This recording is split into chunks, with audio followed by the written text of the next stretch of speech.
জীবন যেন বহতা নদীর মতো, চলার পথে কত বাঁক মোহনা শত, আছে আরো দ্বন্দ্ব আলো আধারের, বেছে নিতে হবে তাই পথ আমাদের। আসসালামু আলাইকুম প্রিয় দর্শক, আপনারা যারা দেশে আছেন প্রবাসে, সবাইকে জানাই অনেক অনেক প্রীতি ও শুভেচ্ছা। শুরু হলো এনটিভি আয়োজিত অনুষ্ঠান আলোকপাত। আমাদের আজকের বিষয় রাহমাতুল্লিল আলামিন। আপনাদের সাথে আছি আমি জয়নুল আবেদিন আজাদ। আর আমাদের মাঝে অতিথি হিসেবে উপস্থিত আছেন বিশিষ্ট আলেম শায়েখ আহমদুল্লাহ। আসসালামু আলাইকুম ওয়া রাহমাতুল্লাহি ওয়া বারাকাতুহু।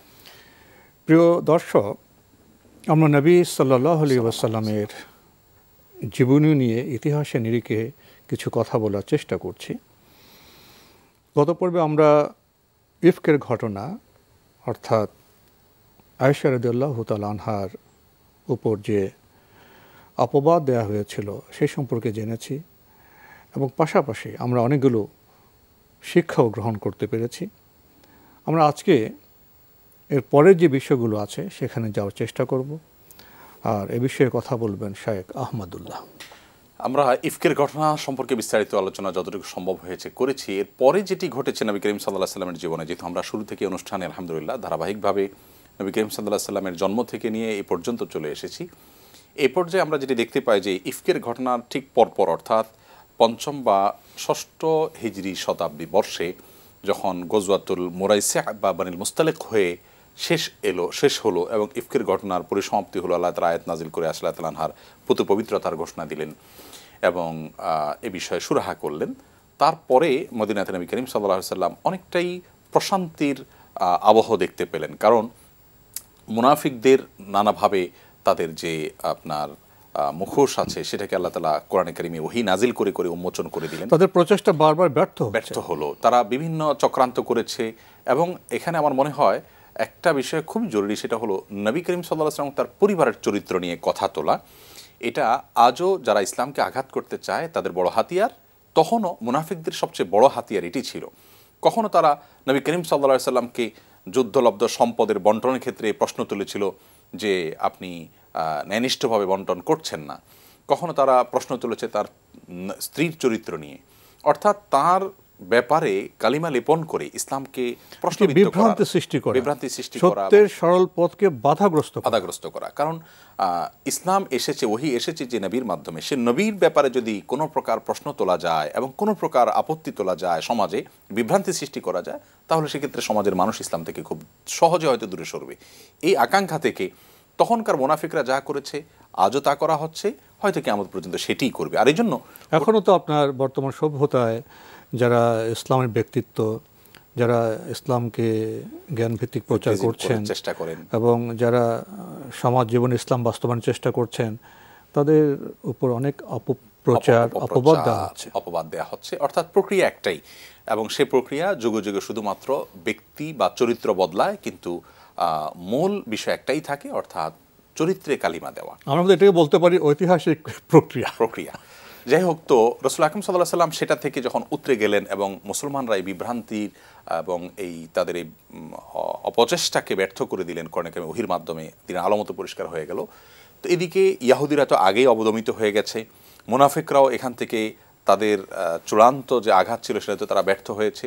এখন নবী করিম সাল্লাল্লাহু আলাইহি সাল্লাম অনেকটা নির্ভার মনে করছিলেন, এবং মদিনার সাহাবা একরাম অনেক কষ্ট, অনেক পরিশ্রম করে ৬টি বছর পরে তারা কিছুটা নির্ভার ফিল করছিলেন। এর মধ্যে আমরা আগে বলেছিলাম যে নবী করিম সাল্লাল্লাহু আলাইহি সাল্লাম মদিনায় থাকাকালীন সময় মদিনার আশেপাশের ছোটোখাটো বেদুইন যে জনপদগুলো ছিল, সেই জনপদের মানুষগুলো বেশিরভাগই ছিল সভ্যতা থেকে একেবারেই দূরে, জাহিল, এবং তারা সেই মরুচারী হিসেবে তাদের যে কাজগুলো ছিল, কখন রাহাজানি করা, লুণ্ঠন করা, এই মানুষগুলোর জন্য মদিনা যত বেশি নিরাপদ হচ্ছিল, যত বেশি সুসংহতি হচ্ছিল, মদিনার রাষ্ট্র যত বেশি স্ট্রং, শক্তিশালী হচ্ছিল, তত বেশি তাদের আতঙ্কের কারণ বাড়ছিল। তাদের লুণ্ঠন, ডাকাতি এসব বন্ধ হয়ে যাচ্ছিল। তখন নবী করিম সাল্লাল্লাহু আলাইহি সাল্লাম বুঝতে পেলেন যে এই লোকগুলোকে বার্তা দেওয়া দরকার যে মদিনা কোনো অবস্থাতেই তার আশেপাশে লুণ্ঠন রাহাজানি এগুলোকে সহ্য করবে না।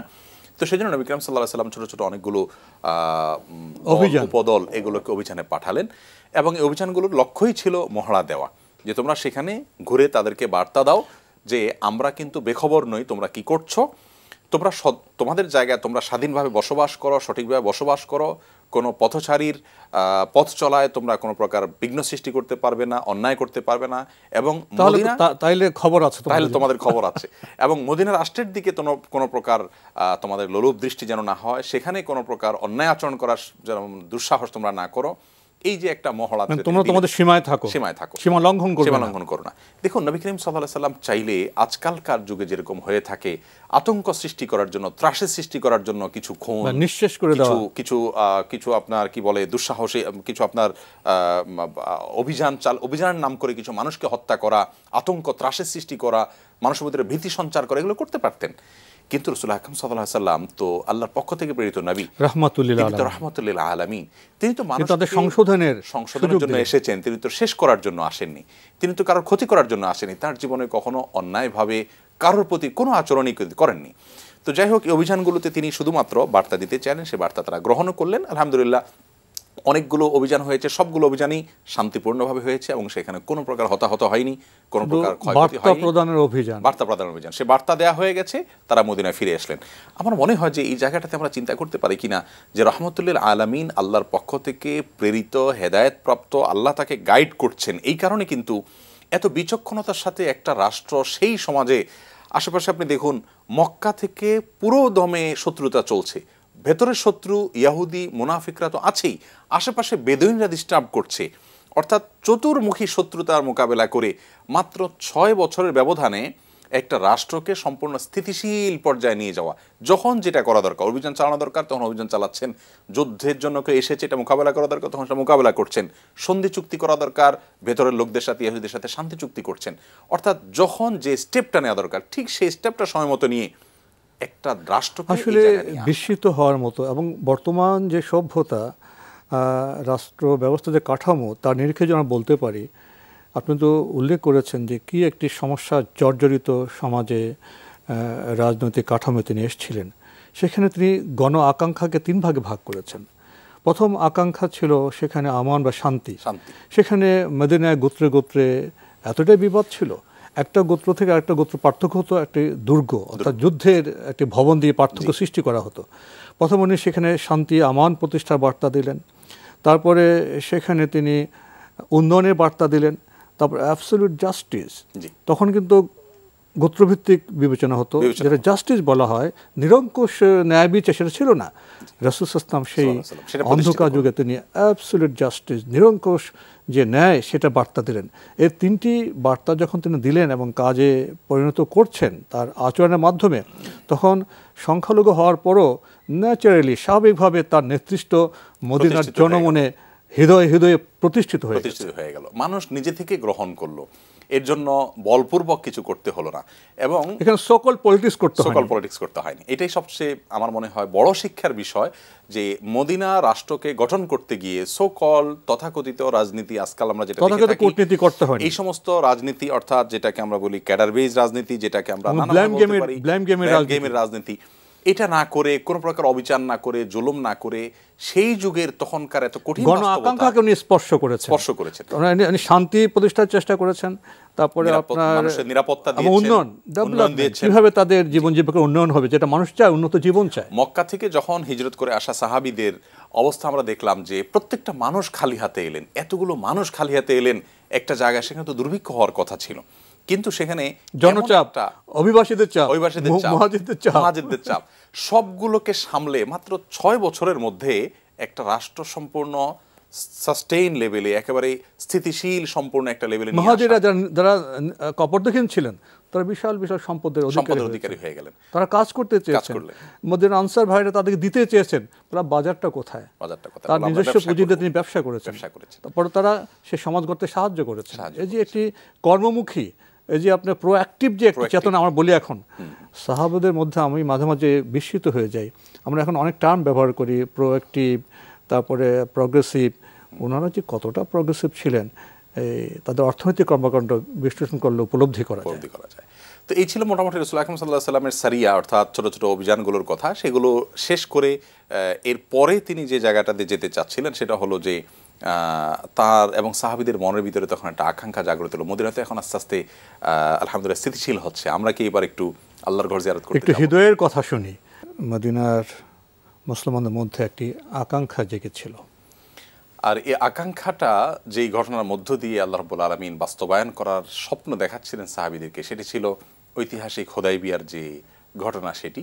আর এই ঘটনার প্রেক্ষাপট হলো যে ৬ষ্ঠ হিজরি শতাব্দীর একেবারে শেষের দিকে এসে, অর্থাৎ জিলকদ মাসে, তার মানে হজের মাসটার ঠিক আগের মাসটা, এ মাসটিতে নবী করিম সাল্লাল্লাহু আলাইহি সাল্লাম স্বপ্নে দেখলেন, একটা সুন্দর স্বপ্ন দেখলেন। আর সে স্বপ্ন দেখার পর তিনি সাহাবায়ে কেরামদেরকে ডেকে বললেন যে আমি একটা স্বপ্ন দেখেছি, আর স্বপ্নটা ছিল যে আমি স্বপ্ন দেখেছি তোমাদেরকে নিয়ে আমি মক্কায় গিয়েছি এবং বাইতুল্লাহ তওয়াফ করছি এবং খুব নিরাপদে আমরা বাইতুল্লাহ প্রবেশ করেছি, এই দৃশ্য আমি দেখতে পেয়েছি। এই স্বপ্নের কথা শুনে সাহাবায়ে কেরামের মধ্যে আনন্দের ঢেউ উঠলো এবং সবাই খুব অপেক্ষার প্রহর গুনছিলেন যে আমাদের তো এটাই আকাঙ্ক্ষা ছিল যে আমরা কবে মক্কায় যাব, একটু ওমরা করব। ৬টি বছর প্রিয় মাতৃভূমি থেকে আমাদেরকে বঞ্চিত করে রাখা হলো, আমাদেরকে এখানে দূরে ঠেলে রাখা হলো, বা আল্লাহর ঘর জিয়ারত করার সুযোগ হচ্ছে না। তখন রাসূল আকরাম সাল্লাল্লাহু আলাইহি সাল্লাম সাহাবীদেরকে বললেন, ঠিক আছে তোমরা প্রস্তুতি গ্রহণ করো, আমরা বাইতুল্লাহর জিয়ারত করব এবং ওমরা করব। এই ওমরার প্রস্তুতি যখন তিনি নেওয়ার নির্দেশ করেছেন সাহাবায়ে কেরামকে, তখন সাহাবায়ে কেরাম প্রস্তুতি নিচ্ছেন, বাইতুল্লাহ যাবেন তারা। এই ঘটনা আশেপাশের বিভিন্ন বেদুইনরা যখন শুনলো, তারা অবশ্য তাদের জন্য ওপেন ছিল নবী সাল্লাল্লাহু আলাইহি ওয়াসাল্লামের সাথে এই অভিযানে অংশগ্রহণ করা, অর্থাৎ অভিযান তো নয়, আপনার এই সফরে অংশগ্রহণ করা বাইতুল্লাহর জিয়ারতের। কিন্তু সেই সফরে তারা যেতে আগ্রহ প্রকাশ করলো না, কারণ তারা জানে মক্কাবাসীরা মদিনাবাসীদের প্রতি, নবী করিম সাল্লাল্লাহু আলাইহি ওয়াসাল্লামের প্রতি বিরূপ আছে, সেখানে কি হয় না হয় তারা যোগ দিল না। কিন্তু সাহাবায়ে কেরাম প্রস্তুত হলেন। এদিকে নবী সাল্লাল্লাহু আলাইহি ওয়াসাল্লামের যে উট ছিল, নাম ছিল কসওয়া, সেটাকে প্রস্তুত করা হলো। মদিনাতে আব্দুল্লাহ ইবনে উম্মে মাকতুম রাদিয়াল্লাহু তাআলাকে দায়িত্ব দিয়ে জিলকদ মাসের সোমবারে, একেবারে ৬ষ্ঠ হিজরির শেষের দিকে, নবী করিম সাল্লাল্লাহু আলাইহি ওয়াসাল্লাম তার স্ত্রীদের মধ্যে থেকে উম্মে সালামা রাদিয়াল্লাহু তাআলা আনহাকে সাথে নিয়ে সফরে রওনা দিলেন। সাথে ১৪০০ মতান্তরে ১৫০০ সাহাবী ছিলেন। এই বিশাল বাহিনী নিয়ে নবী করিম সাল্লাল্লাহু আলাইহি ওয়াসাল্লাম রওনা দিলেন এবং তাদের সাথে যুদ্ধাস্ত্র বলতে যা বোঝায় তার কিছুই ছিল না, যেহেতু তারা ওমরা করতে যাচ্ছেন। এহরামের কাপড় ছিল এবং একান্ত সফরের কোনো বিপদ আপদ থেকে বাঁচার জন্য যা দরকার সেরকম হালকা পাতলা কিছু তাদের সাথে, যেটাকে হাতিয়ার বলা যায়, সফরের হাতিয়ার। কিন্তু যুদ্ধের হাতিয়ার বলতে যা বোঝানো হয় তার কিছুই তাদের সাথে ছিল না। এই অবস্থা তারা রওনা হলেন। অর্থাৎ তাদের সদিচ্ছাটাই তো ছিল ওমরা এবং আল্লাহর ঘর জিয়ারত করা, তারা তো সেখানে কোনো যুদ্ধ করতে যাচ্ছেন না, যাচ্ছেন ইবাদত করতে। এক্স্যাক্টলি। তখন নবী করিম সাল্লাল্লাহু আলাইহি ওয়াসাল্লাম ওসফান নামক জায়গায় যাওয়ার পর চিন্তা করলেন যে যেহেতু মক্কাবাসীর সাথে আমাদের একটা বোঝাপড়ার গরমিল আছে এবং তারা যেহেতু আমাদের উপরে অত্যাচার অবিচার চালিয়ে আসছে ৬ বছর ধরে, যদিও বদর, উহুদ এবং তৎপরবর্তী অনেকগুলো আপনার খন্দক, অনেকগুলো অভিযানের মধ্য দিয়ে আল্লাহ রাব্বুল আলামিন তাদেরকে অপমানিত করেছেন, লাঞ্ছিত করেছেন, এবং তারা তাদের অবস্থানটা নবী করিম সাল্লাল্লাহু আলাইহি ওয়াসাল্লামের এক্সপেক্ট ছিল, আশা ছিল যে তারা বোধহয় এই বিগত ৬ বছর ধরে আল্লাহর পক্ষ থেকে দেওয়া বার্তাগুলোর পর তারা বোধহয় এবার একটু থেমে যাবে, এবারে তাদের মনোজগতে হয়তো কিছুটা পরিবর্তন আসবে। নবী সাল্লাল্লাহু আলাইহি ওয়াসাল্লাম সেই আশা থেকে ইতিবাচকভাবে একজন প্রেরক, একজন বার্তা প্রেরক দূতকে পাঠালেন এবং সে বার্তাবাহক চলে গেলেন যে তিনি তাদেরকে জানালেন যে মুহাম্মদ সাল্লাল্লাহু আলাইহি ওয়াসাল্লাম তার লোকজন সহকারে ওমরা করার জন্য আসছেন। জানার পর সে লোক সেখানকার অবস্থা অবজার্ভ করলেন, করে দেখলেন যে না, তারা এটাকে ভালোভাবে নিচ্ছে না, তারা এখনো সোজা হয়নি, তারা বরং এখনো তাদের আগের অবস্থানে, তেড়া অবস্থানেই আছে, শত্রুতায় পোষণ করছে। তখন তারা তাদের সে বার্তা নিয়ে দূত আসলেন, এসে জানালেন যে রাসূলুল্লাহ এ হলো অবস্থা, খালিদ ইবনে ওয়ালিদের নেতৃত্বে ২০০ জন অশ্বারোহী তারা জি-20 নামক জায়গাতে অপেক্ষা করছে এবং আপনার সঙ্গে তারা লড়াই করার জন্য প্রস্তুত হয়েছে। মক্কাবাসীদেরকে তারা, খালিদ বিন ওয়ালিদ তো তখনও মুসলিম হন নাই, তো তখন তার নেতৃত্বে এই প্রস্তুতি নেওয়া হচ্ছে এবং আপনি এটার মোকাবেলা করতে হবে। নবী করিম সাল্লাল্লাহু আলাইহি ওয়াসাল্লাম সাহাবীদের সাথে পরামর্শ করলেন যে কি করা যায়। এরকম জটিল সময়গুলোতে তিনি তার সাহাবীদের সাথে, একান্ত সহচরদের সাথে পরামর্শ করতেন। তারা বেশিরভাগই পরামর্শে মতামত দিলেন। আবু বকর রাদিয়াল্লাহু তাআলা আনহু, অন্যান্য সাহাবীরা প্রায় সবাই মতামত দিলেন যে ইয়া রাসূলুল্লাহ, আমরা তো যুদ্ধ করতে আসিনি, আমরা তাদের সাথে কোনো লড়াই অবতীর্ণ হব না, আমরা তো শান্তির বার্তা দিতে এসেছি, আমরা তো এখানে লড়াই করার উদ্দেশ্যে আসলে লড়াইয়ের ব্যবস্থা ইবাদত করতে এসেছি। আমাদের ইবাদতে যদি কেউ বিঘ্ন সৃষ্টি করে, বলপূর্বক আমাদের উপরে চড়াও হয়, তখন তো আমরা বাধ্য হয়ে আত্মরক্ষার জন্য লড়াই করতে হবে, সেটা আমরা করব, কিন্তু আমরা আগ বেড়ে তাদের সাথে কোনো লড়াইয়ের জন্য প্রস্তুত নই। নবী করিম সাল্লাল্লাহু আলাইহি ওয়াসাল্লাম এই বার্তা বিভিন্নভাবে জানিয়ে দিলেন এবং জানানোর জন্য এবং আলোচনার জন্য পৃথিবীর ইতিহাসে আজ আমরা সংলাপের কথা বলি, রাজনৈতিক সংলাপের কথা বলি, সমঝোতার কথা বলি। দেখুন তখন নবী করিম সাল্লাল্লাহু আলাইহি সাল্লামের ওই 1450 বছর আগের বাস্তবতায় সংলাপ কত সুন্দরভাবে হতে পারে হুদায়বিয়ার ঘটনা থেকে আমরা মনে হয় প্রমাণ নিতে পারি। নবী করিম সাল্লাল্লাহু আলাইহি সাল্লাম এর কাছে মক্কার মুশরিকরা 3-4 দফা দূত পাঠালেন, কয়েক দফা। প্রথমে একজন দূত এসে তিনি জানতে চাইলেন, মুহাম্মদ তোমরা কি জন্য এসেছো, উদ্দেশ্য কি? নবী করিম সাল্লাল্লাহু আলাইহি সাল্লাম পরিষ্কার ভাষা জানিয়ে দিলেন, আমাদের উদ্দেশ্য স্রেফ ইবাদত করা, বাইতুল্লাহ জিয়ারত করে আবার মদিনায় ফিরে যাওয়া। এই অধিকার, এই রাইট আমাদের আছে, সেই জায়গা থেকে আমরা এসেছি। আমরা তোমাদের সাথে যুদ্ধ করতে আসিনি, কোনো অভিযান পরিচালনা করতে আসিনি, এবং কোনো যুদ্ধের জন্য আমরা প্রস্তুত নই। নবী সাল্লাল্লাহু আলাইহি সাল্লাম সাফ জানিয়ে দিলেন। দূত কোনোভাবেই নবী করিম সাল্লাল্লাহু আলাইহি সাল্লামের এই কথাকে ভালোভাবে নিলেন না, এবং তারা এটাকে কোনোভাবে অ্যাকসেপ্ট করতে পারছিলেন না মদিনাবাসীরা। দূত যখন গেলেন, মদিনাবাসীরা কোনোভাবে অ্যাকসেপ্ট করলেন, বলে না, তাদেরকে এটা করতে দেওয়া যাবে না। আরেকজন দূত আসলো, আরেকজন আসলো, কয়েকজন আসলো। এর মধ্যে ওরওয়া নামক একজন দূত আসলেন। যে দূত আসার পর নবী করিম সাল্লাল্লাহু আলাইহি সাল্লামের সাথে আলোচনা করার পর একটা পর্যায়ে আবু বকর রাদিয়াল্লাহু তাআলা তাকে একটু রুষ্ট হয়ে কিছু কথা বলেছেন, অনেক দীর্ঘ আলোচনা। এই লোকটা ফিরে যাওয়ার পরে যে কথাগুলো বলেছেন, এটা হলো একটু বিশেষ আলোচনার বিষয়। তিনি গিয়ে তার অপেক্ষমান যে মক্কার নেতারা, তাদেরকে বললেন যে দেখো, আমি যা দেখতে পেলাম সেখানে, সেই দৃশ্য যদি তোমাদেরকে বলি তাহলে তোমরা অবাক হবে। বলে কি দেখতে পেয়েছো? তিনি বললেন যে আমি কায়সার, কিসরা, কত বড় বড় সম্রাট দেখেছি আমার এই বয়সে, কিন্তু মুহাম্মদ এই লোকটা আমাদেরই মক্কার মানুষ, তাকে তার অনুসারীরা যেভাবে শ্রদ্ধা করে আমি কোনো সম্রাটের অনুসারীদেরকে এরকম শ্রদ্ধা করতে দেখিনি। এই লোক, অর্থাৎ তিনি বার্তা দিতে চাইলেন যে এই লোকের মোকাবেলা করা বোধ হয় তোমাদের সাধ্যের বাইরে চলে যাবে। তিনি কয়েকটা এক্সাম্পল দিলেন। তিনি বললেন যে দেখো, এই লোককে দেখেছি, তিনি যদি কখনো থুতু ফেলেছেন এবং সেটা যদি কারোর মানে অগোচরে কারোর হাতে পড়ে গেছে, সেটাকে ঘৃণা না করে কতটা ভালোবাসলে, কতটা ভক্তি করলে সেটাকে সে সম্পূর্ণ ইতিবাচকভাবে নিচ্ছে, যে আমার হাতে পড়েছে নবী সাল্লাল্লাহু আলাইহি ওয়াসাল্লামের থুতু, এটাকে খারাপভাবে নিচ্ছে না। তার মানে শ্রদ্ধার জায়গাটা, লেভেলটা কোন জায়গায় তাদের। এরপরে অজু করে তিনি যখন তার অজুর পানি পড়ছে, সে পানিটা যদি কারো গায়ে পড়ে সেটাকে তারা ভালোভাবে নিচ্ছে, তারা খারাপভাবে নিচ্ছে না। শ্রদ্ধার পর্যায়টা কোথায়? তারপর তাকে বোঝাতে গিয়ে বললেন যে তার দিকে কেউ এক পলক তাকে কথা বলতে পারে না শ্রদ্ধার কারণে, একটু কথা বলে তারা তাদের পলককে নিচের দিকে নামিয়ে ফেলতে বাধ্য হয় শ্রদ্ধার কারণে। এবং তিনি যখন কথা বলেন তখন তারা পিনপতন নীরবতায় তার কথা শ্রবণ করে। এই যে রেসপেক্ট, এই যে সম্মান তাকে তারা করে, এই যে মান্যটা তারা করে, এই একটি স্বাভাবিকভাবে নেতৃত্বের প্রতি যে একটা আন্তরিক আনুগত্য, এবং তিনি যে নির্দেশগুলো করেন সেগুলো বাস্তবায়নে তারা হুমড়ি খেয়ে পড়ে যখন যেটা শুনে। তো এই যে আনুগত্য করে, আমার মনে হয় এই শক্তির মোকাবেলা আমাদের করা ঠিক হবে না, তাদেরকে আসতে দেওয়া উচিত, এরকম একটা বার্তা তিনি দিলেন। যাই হোক, কিন্তু মক্কাবাসী তাতে সম্মত হলো না। সর্বশেষ দূত হিসাবে যাকে পাঠালেন তিনি হলেন সুহাইল। সুহাইল নামক এই ব্যক্তি যখন এলেন, তখন নবী করিম সাল্লাল্লাহু আলাইহি ওয়াসাল্লাম জিজ্ঞেস করলেন তোমার নাম কি? বললেন সুহাইল। তখন নবী সাল্লাল্লাহু আলাইহি ওয়াসাল্লাম বলেছেন, নাম যেহেতু সুহাইল, অতএব তোমার দ্বারা হয়তো সহজ হতে পারে। এখানে বলে রাখা ভালো, সুহাইল সাহাল থেকে, যার অর্থ হলো সহজ। তো এখান থেকে বোধহয় এটা আমরা আলো নিতে পারি যে কোনো কিছু থেকে ইতিবাচক বার্তা গ্রহণ করা ইসলামের শিক্ষা। কারণ ইসলাম আমাদেরকে ইতিবাচক হতে বলে।